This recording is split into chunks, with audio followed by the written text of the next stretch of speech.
The NFL draft just ended. The confetti hasn't even hit the floor yet. And already, the league is reshaping itself in ways nobody saw coming. 7 stars. 7 teams. 7 stories of loyalty tested, broken, or simply outgrown. This isn't just player movement. This is the NFL telling you, loud and clear, that nothing is permanent. Not your favorite player. Not your team's plans. Not the future you thought you had mapped out on a napkin during the Super Bowl. And here's the thing that makes this draft window different from every other off-season reshuffling you've watched over the years: the timing. These moves didn't happen in February. They didn't happen in free agency when everyone was watching. They happened right now. Right after the draft. When teams finally saw what they could build with fresh talent, looked at their veteran roster, and made decisions that some of these players never saw coming. So buckle up.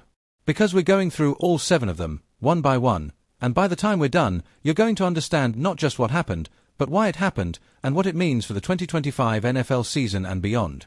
Let's get into it. Every off-season has that one move that starts the avalanche. That one name that drops into the newsfeed and makes you put your phone down and say, "Wait, what?" This year, that move came before the ink was even dry on the draft board selections. Think about what it feels like to be a franchise cornerstone. You've given years to a city. You've signed autographs for kids wearing your jersey. You've sat in those team meetings, watched film, pushed your body through training camps that would make most people quit by day 3. You've built something. You've believed in something. And then one day, your team drafts your replacement. Not a depth piece. Not a developmental project for 3 years down the road. Your replacement. Someone who plays your exact position. Someone they used a premium pick on.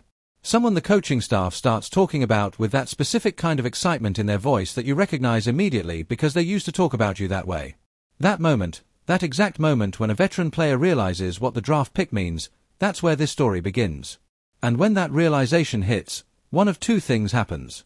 Either the veteran digs in, decides to compete, and uses the fire to extend their career. Or they look around the room, understand what the organization is signaling, and start making calls to their agent before the draft weekend is even over. 7 players chose door number 2. 7 players decided that the message was clear enough. That it was time to find a new home.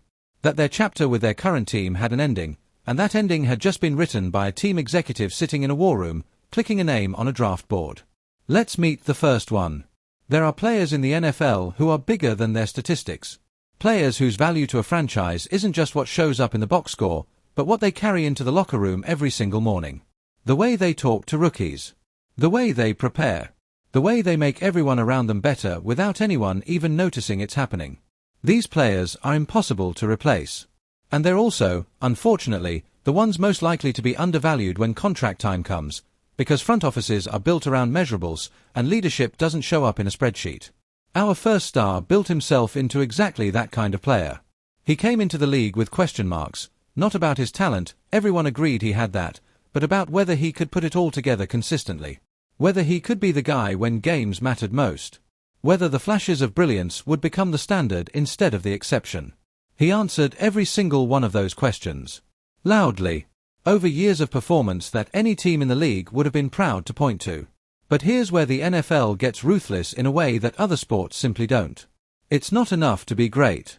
It's not even enough to be the best version of yourself.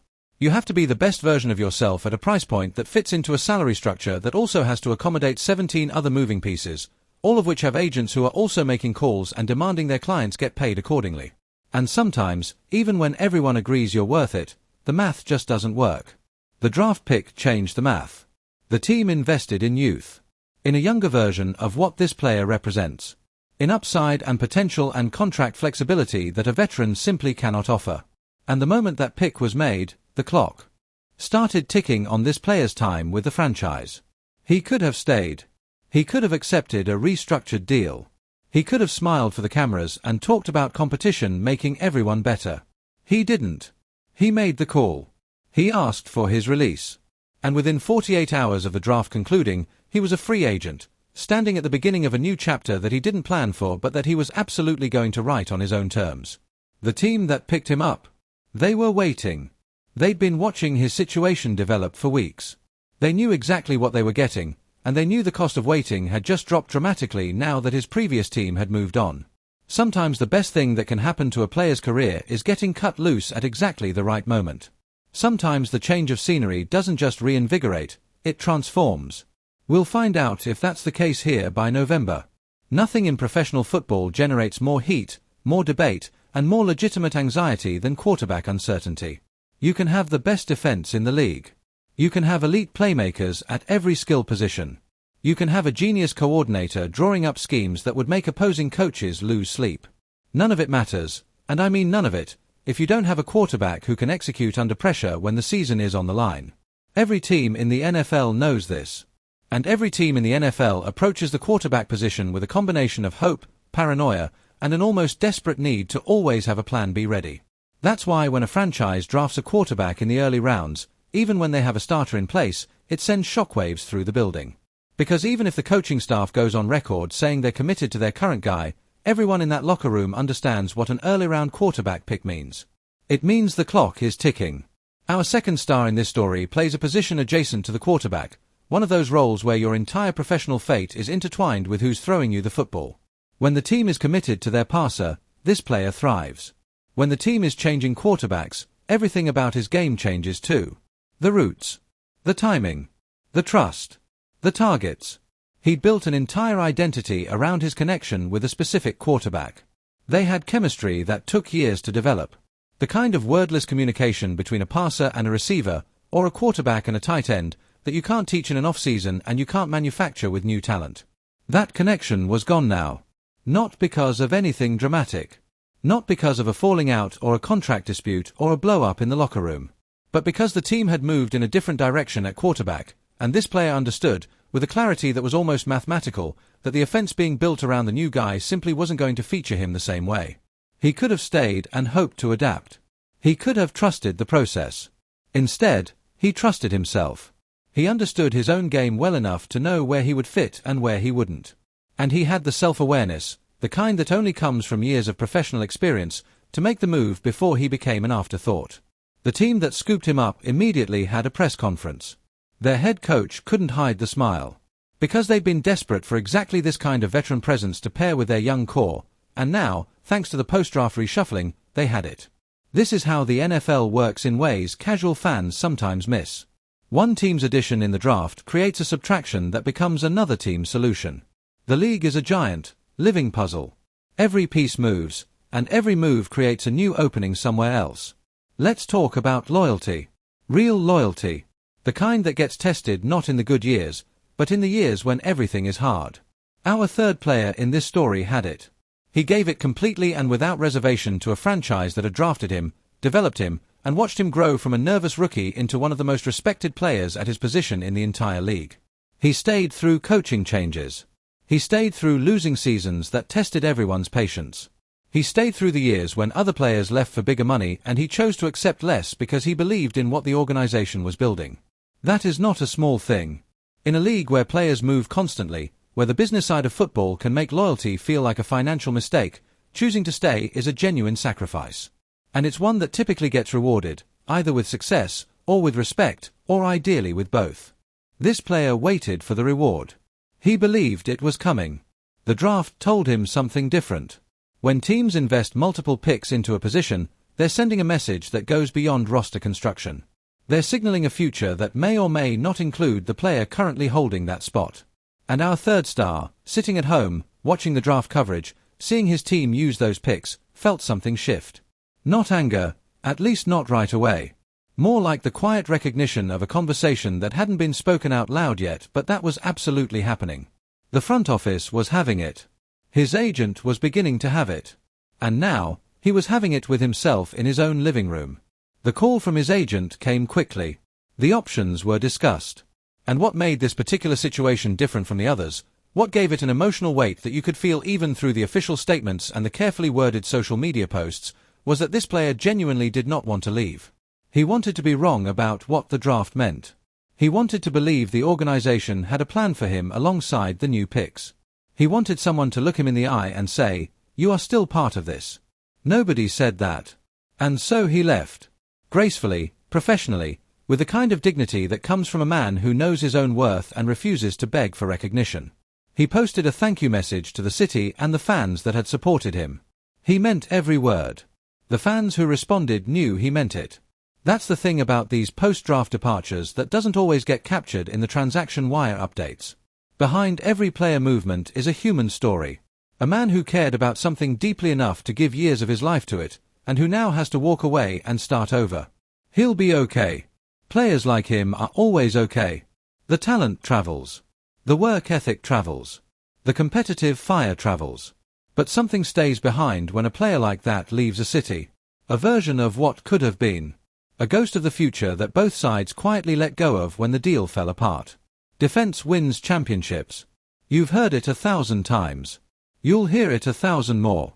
And while modern football has complicated the old certainty of that statement, with offenses becoming increasingly sophisticated and scoring numbers climbing every season, the fundamental truth remains. When you need a stop, when you need to hold a lead, when you need to force a turnover in a moment that defines a season, you need someone who was built specifically for that kind of pressure. Someone whose instincts are so deeply wired for the defensive side of the game that they don't think in those moments. They simply react. They simply play. Our fourth player is exactly that kind of defender. He has been for years. He is the type of player that offensive coordinators spend extra time on during game week. The type who forces adjustments not just in how teams scheme against him directly, but in how they structure their entire approach to a game. That is the highest compliment you can pay a defensive player, that his presence alone changes what the other team does. He had been that player for his franchise for long enough that it was hard to imagine the defense without him. Hard to picture the pre-game introductions without his name being called. Hard to envision the sideline energy that he brought to every single game, win or loss, throughout years of showing up and being exactly who his team needed him to be. The draft changed the projection. His team had been quietly signaling for months that they were going to go younger on defense. The cap implications were real. Veteran defenders at his position carry significant salary numbers, and the math of keeping him alongside the incoming class of drafted talent was genuinely complicated. Something had to give. What gave was his contract. Or more precisely, the conversation about a new one. When contract discussions stall after a draft in which your team has just invested resources at your position, the message is being communicated as clearly as if someone had walked into your office and handed you a printout. The money isn't coming. The commitment isn't coming. The future you imagined here isn't coming. He's been in the league long enough to read those signals. He didn't need anyone to spell it out.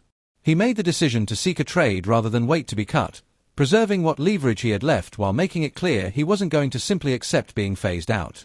The team that traded for him got a proven commodity.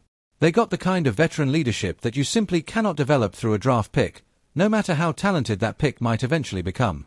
They got a player who has seen everything, faced every kind of pressure, made every kind of big play in situations where it mattered most. And he got something too. He got a fresh start in a city where expectations are wide open. Where nobody has preconceived notions about who he is or what he can still do. Where he gets to walk into a building on day one and show them, I'm still exactly who I've always been. There is something energizing about that. Something that can make a veteran player feel 24 again. The chip on the shoulder that comes from being told, implicitly, professionally, politely, that your time is up. That chip is fuel. And great competitors know exactly how to burn it. There is a specific type of frustration in professional sports that doesn't get talked about enough. It's not the frustration of losing. It's not the frustration of injury or bad luck or poor coaching decisions. It's the frustration of being stuck in a situation where you absolutely know, that you have more to give than you're being asked to give. Where the system doesn't feature you the way your talent deserves to be featured. Where games end and you've done your job perfectly and still somehow feel invisible in the final statistics. Where you go home and watch film and see yourself doing everything right in a scheme that simply isn't built around what you do best. Our fifth star has been living in that frustration. For multiple seasons now, he has been one of those players who the numbers don't fully capture. His analytics tell part of the story. His highlights tell another part. But the full picture, the picture that the people who line up across from him every week understand intimately, is of a player who is operating at a level that his current situation has never allowed him to fully express. The draft was the final piece of information he needed.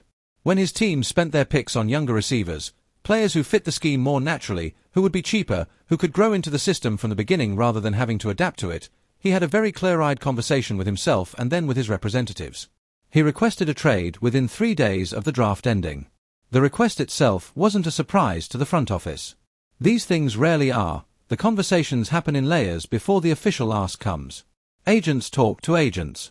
Coaches talk to players. General managers read the room. By the time a player formally requests a trade, both sides have usually already processed most of the emotional weight of the situation. What was notable was the speed. 3 days. That's how long it took from the last draft pick being announced to the moment he decided he was done. And honestly, when you understand what he'd been through, the seasons of production without recognition, the scheme limitations, the feeling of being a great player in a context that made him look like a good one, 3 days feels almost patient. The receiving corps across the league immediately started paying attention.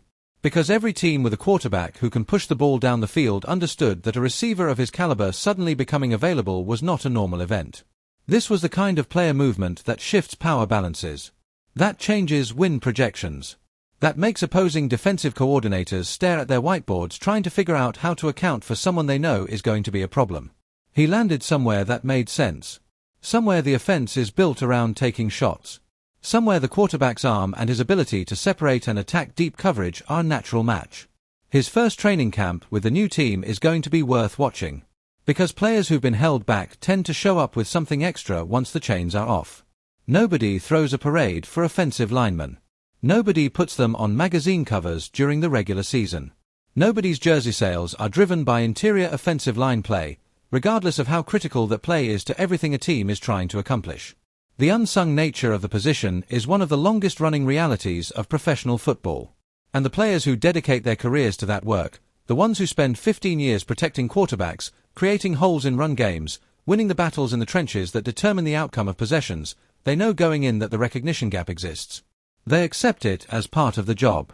What they don't accept, what nobody who has performed at a high level for years should have to accept, is being made to feel replaceable before the evidence suggests they've actually declined. Our sixth player has been an anchor on his offensive line for a long time. He is the kind of veteran lineman that young quarterbacks credit in their press conferences. The one who pulls the rookie aside in week 1 and says, "Here's how we do things, here's what to expect, here's how you stay healthy and how you protect yourself and how you make sure you're ready for week 17 when the margins get razor thin." He is irreplaceable in all the ways that never show up in highlights. And he was treated as replaceable in the clearest possible way when his team used the draft to bring in multiple offensive linemen and then declined to guarantee him anything meaningful in a contract conversation that was months overdue. The draft picks weren't the insult. The silence was. When a player has earned the right to a clear conversation, a real, honest discussion about where they stand and what the team values them at, and instead gets vague non-answers while the team uses premium draft resources to fill his position group, that silence communicates everything. He didn't make a scene. He didn't go on a podcast and air grievances. He handled it the way he's handled everything in his career, with professionalism and a quiet, absolute certainty about his own value. He found a new team within a week. A team that needed exactly what he provides. A team where the front office picked up the phone, made a real offer, and talked to him like someone they wanted rather than someone they were figuring out how to move on from. Sometimes all a player needs to perform at their best is to feel genuinely wanted. Not just used. Not just tolerated because releasing them would look bad. Actually, genuinely wanted. He's going to remind his old team what they gave up. Count on it. The final move that nobody predicted. Every off-season has a move that shocks the room. The one that comes at you completely sideways. The one where you hear the news and immediately go back through everything you thought you knew, every report, every rumor, every insider hint, and realize that somehow nobody saw it coming. This is that move. Our seventh player had given no indication. No cryptic social media posts. No anonymous sources leaking dissatisfaction. No agent posturing in the background. He was, by every publicly available metric, a player firmly embedded in his current situation, happy, productive, and seemingly committed to seeing out the next chapter of his career where he was. And then the draft happened. And something changed. To understand why this move is the most significant of the seven, why this one has the potential to reshape not just one team's fortunes but the competitive landscape of an entire division, you have to understand who he is at this stage of his career. He is not a player on the decline. He is not a veteran hanging on, extracting one final paycheck from the league before transitioning to television or a coaching staff. He is, right now, in the middle of what might legitimately be the best football of his career. The kind of player whose contract demands are justified by performance that backs them up completely. His team drafted someone at his position with one of their highest picks. And instead of the usual front office language about competition and depth and how everyone has to earn their spot, the language that teams deploy to manage the optics of these situations, he got silence again. That familiar, devastating silence. The difference here is the leverage he carries. Because of where he is in his career, because of the market for his skill set right now, because multiple teams had been monitoring his situation as soon as the draft pick was announced, he had real options. Concrete, compelling, immediate options. He took the best one. The team that acquired him got immediate, significant upgrade at a premium position. They went from a projected middle-of-the-pack unit in their area of the field to a legitimate threat. Their general manager's phone started ringing with congratulatory calls from league contacts who understood what they'd just done. His old team. They're left with the draft pick they chose over him. A pick who has never played a regular season snap. A pick who will need time and representatives and the inevitable learning curve that every young player goes through regardless of how much talent they came into the league with. That's the gamble every team makes when they use draft capital to replace a proven veteran. Sometimes it pays off spectacularly. Sometimes the veteran goes somewhere else and proves, loudly, emphatically, over 17 weeks of football, that the gamble was a mistake. History doesn't always vindicate the bold move. Sometimes history just watches a great player thrive in a different jersey and asks, what were they thinking? So we've gone through all 7. 7 stars. 7 departures. 7 new chapters beginning in different cities, different stadiums, different locker rooms. But here's what ties all 7 of these stories together. Here's the thread running through every single one of them that you should be thinking about as the 2025 season approaches. The NFL draft is no longer just about what teams are adding. It has become, increasingly, undeniably, also about what teams are signaling they're willing to lose. Every pick carries a message. Every investment in a position group tells the veteran currently holding that spot exactly where they stand. And the players who've been in this league long enough have gotten extremely good at reading those messages. They don't wait to be cut. They don't sit in uncomfortable conversations about restructured deals that make them feel like they're begging. They don't linger in situations where the body language of the front office has already told them what the official statement will eventually confirm. They move. Quickly, professionally, and with a clear understanding of their own value. That's what you saw this year. Not 7 players running away from difficult situations. 7 players running toward better ones. 7 players who looked at the draft results, processed what they meant, and made decisions that serve their careers and their legacies. And what does it mean for us, for the fans, for the season ahead? It means the league is more unpredictable than ever. It means the teams these players left are now relying on draft picks who haven't proven anything yet. It means the teams who picked these veterans up are immediately more dangerous than they were 72 hours ago. It means your preseason predictions need to be updated. It means the early lines on division races have shifted in ways the bookmakers haven't fully adjusted to yet. It means, and this is the part that makes football so endlessly compelling, that the game is always changing. The players change. The teams change. The power shifts in ways nobody fully anticipates. The 7 stories we walk through today are the stories that will define part of what this season becomes. These moves will be referenced in November when a team is fighting for a playoff spot. They will be brought up in December when someone needs to explain why a team that looked ordinary in the preseason looks dominant now. They will be part of the post-game conversation in January when the field narrows and the teams left standing have to be explained. Every championship run has a moment, usually multiple moments, that people point back to afterward and say, that's where it started. That's the move that made this possible. That's the decision that nobody fully appreciated at the time. One of these 7 moves is that decision for someone this year. We just don't know which one yet. That's what training camp is for. That's what preseason is for. That's what the long, anticipatory weeks between now and the regular season kickoff are for. Watching the pieces settle into their new places, watching the rosters take shape, watching the story begin to write itself. And when week 1 finally arrives, when the stadiums fill and the national anthem plays and the opening kickoff goes up and the season officially becomes real, you'll remember this moment. This post-draft window when everything shifted. When 7 stars found new homes and the competitive landscape of the NFL quietly, fundamentally changed. Keep watching. Keep paying attention. Because the best part of this story hasn't happened yet. It starts in September. And we'll be right here when it does.